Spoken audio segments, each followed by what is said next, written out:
Okay, welcome again. This is gonna be my VSL series. So these are like pro tips to anyone that's running VSLs, either as an affiliate or maybe towards your own products and brand. And again, this is not something for beginners. I'm gonna dive deep into some advanced tactics. If you're looking for something for beginners, I suggest you look at Attila's blog.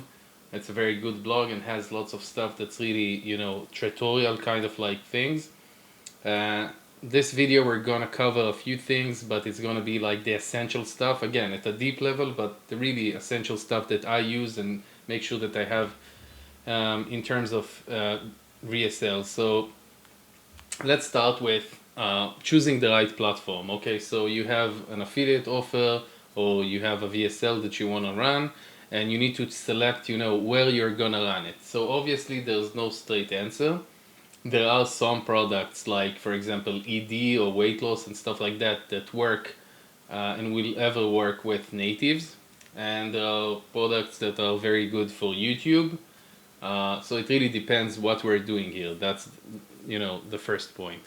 The second is understanding technically how every platform is different than another. So for example, natives could be a very easy win sometimes and easier to scale definitely if we're comparing Facebook to natives, because it's just like one way less saturated, and also you get answers really fast from policy, so the communication between you and policy is very good. So if you tried getting it on Facebook or your account got banned, you'll know what to fix or what wasn't compliant.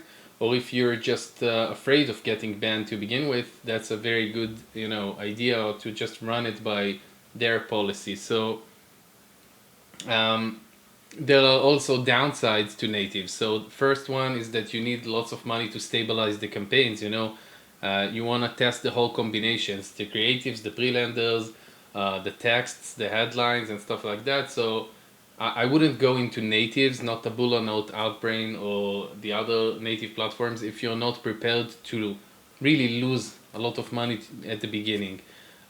Two, it really depends the time of the year. Later in the year, Q4, Q3 even, it's much harder to run campaigns there. But if we're talking about Q1, if we're talking about gadgets and stuff like that, that could be, explosives. Again, Q4 could work if this is a gift or something that fits, the gifting season. So that's one. Um, Also, one strategy that I use when it comes to natives is taking whatever's working with Facebook and copying, just the winners. So I already have like the winning angle. Even though natives and social is a very different kind of thing, usually that would give you a very good head start. And again, natives, just like I said, doesn't work for certain niches or doesn't work for certain audiences, certain times of years, and the content has to match. So usually what I do with natives is I use them as fallbacks. So for example, if I have a break-even campaign on Facebook or YouTube, and I would use the traffic that I'm getting from Facebook as a top of funnel traffic to remarket it when it comes to the just warm traffic, bottom of funnel. So I'm breaking even or even losing a bit of money on Facebook, but I'm making money on natives, for example. Um, Platforms like YouTube is great if you have lots of video creatives and you're able to generate more, and it also gets better as the campaign and pixel gets warmer, and you're gonna have more audience because it gives you more info on the users, and it's just like a very good platform to remarket whatever you're doing with other campaigns.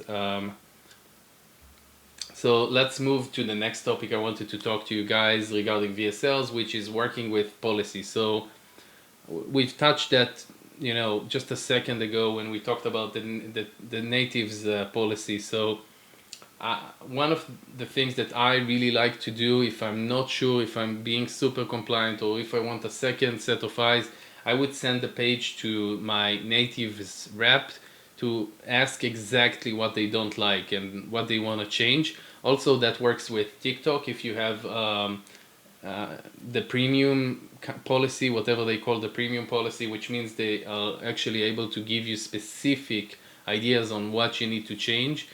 So if you get policies approval there, usually you're golden when it comes to Facebook, also when it comes to Google. The other thing is that, and another option is basically if the campaign is banned or gets rejected on natives, you want to just try and duplicate it. Sometimes that works, and that's again a really good way of testing if it's just the algorithm or some human who actually approves it or not.